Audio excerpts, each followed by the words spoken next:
Hey guys, what's up? Now, although I haven't made a lot of videos lately, I do read my comments, and I get a lot of them on my videos. Now, I've noticed a disturbing trend, perhaps maybe the last year or so. It's always been around, but it seems to be getting worse, and that's the elitist DJs from either the mobile side or the club side.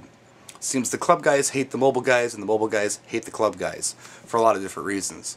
Now, I understand that most of these people who are making these less than flattering comments about either club or mobile DJs are probably young and immature and definitely not successful DJs. But I thought I would try to make a case here as to why this is counterproductive and how we could all learn from each other. Now, there are a lot of different types of DJs out there. First of all, we've got the club DJ who goes into a nightclub and spins for a big crowd of people. Now, the nightclub DJ is usually playing some type of dance music, be it hip-hop or house or whatever, and they're beat mixing their sets. Now, the crowd that this DJ is playing for usually are all kind of the same age people. Could be a group of 20-somethings, could be a group of 30-somethings, but it's not a real mixed crowd with the club DJ. You don't go to a hip-hop club if you're not into hip-hop. Then you've got the mobile DJ who plays wedding receptions or school dances or something like that.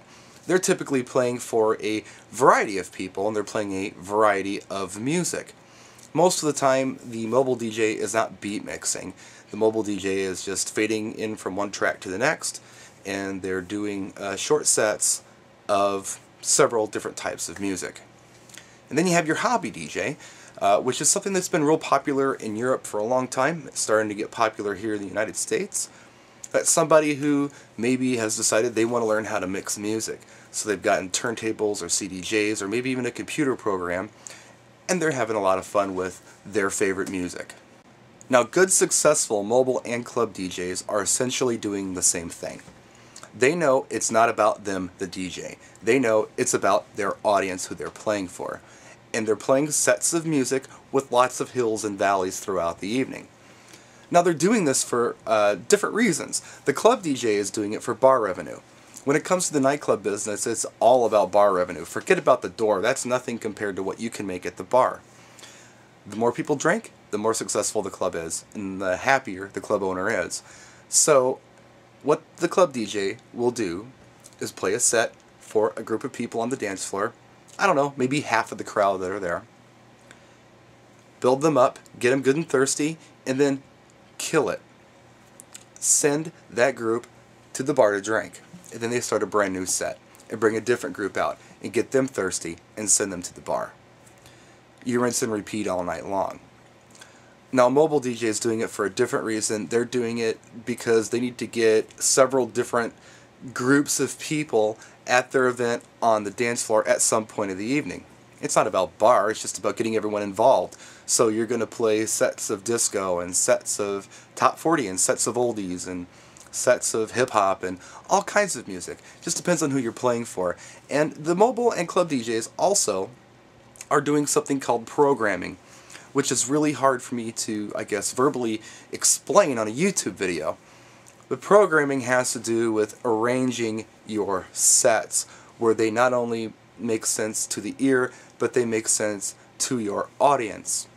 Maybe the best way to describe programming would be to not only just play a request, but to know what to play 3 or 4 songs before the request and 3 or 4 songs after the request to get the best possible reaction from your audience. So maybe a good way to learn how to program would be to spend time with a DJ who does it well and watch them and see how their audience reacts to their sets. And it's always a good idea to spend time with just more than one DJ. You might spend time with 4 or 5 different DJs before you really get the hang of it. But it's also important just to know how people react to music. It's important to know how your parents react to music, what gets them excited and what they enjoy. And it's important to know what your peer group likes and enjoys and how they react. It's a black art, but it's very important. Now, as DJs, I think we're always learning new things.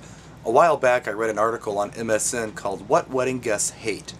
It was really interesting, and it made me think about things from a completely different perspective. And we're talking about how when you get invited to a wedding, oftentimes you have to take off work, need plane tickets, car rental, hotel, babysitters, dog sitters, you got to pay for a wedding gift, all of this stuff that you got to pay for to attend someone's wedding. So first, you go to the ceremony. And the ceremony is an incredibly personal affair for the bride and groom. And you're good enough to sit through it. And then you go to the wedding reception. Now, what the article was suggesting, and I think they're right, was that the wedding reception is a thank you to the guests for attending the ceremony. And what wedding guests hate is when they get to the reception and the entertainment is bad, or the entertainment is so incredibly personalized for the bride and groom that they can't get their groove on. Now, I've noticed a trend with my new clients. They come in with a huge don't playlist, and they come in with a huge playlist. They've compiled this list from their wishes, their likes and their dislikes. But when I have been selling lately, I guess I've had this article in the back of my mind, and I try to steer them away from the don't play so much and explain to them as nicely as possible that they need to take their guests more into consideration, and they thank me for it. And the weddings that I've done with this philosophy in mind have gone better than what I was doing previously. So that was a cool article. I wish I could find it. I can't. What I'm getting at is, yes, you need to know what your crowd likes. And it's not always about who's in charge. And it might sound counterproductive to some of you, but sometimes you just got to go on gut, or you got to actually listen to what your audience wants. Now, what's a really good way to find out what your audience wants? Well, what I've done a lot, and I talked about it in my last video, is that during dinner at a wedding reception, I will go out table to table, introduce myself, and ask people what they want to hear. The reaction is pretty interesting. A lot of people say things like, wow, no one's ever asked me what I wanted to hear before. And I do get a lot of feedback. I get a lot of good information about the people who were there. I get a lot of good information about the bride and groom, stuff I can use later. And it's cool because I think people are more likely to approach you, the DJ, if they know your name and they feel like you are indeed approachable. A lot of times I think wedding guests feel like the DJs may be off limits, maybe a big egomaniac, but when they know your name, for some reason it's easier to come up and talk to you. It's also easier for them to come up and ask for your business card. You'll get requests that maybe you couldn't play for dancing, but you could probably work them in for the dinner set. You can still give them what they want, and it doesn't really interfere with the evening at all. So, why am I bringing this up? Well, number one, I think it's a good concept, and I'd like to turn you guys on to it. Number two, I wanted to, I guess, let you know where I learned how to do this. I learned how to do it at a club. And I think it would be really interesting for a club guy to try something like this.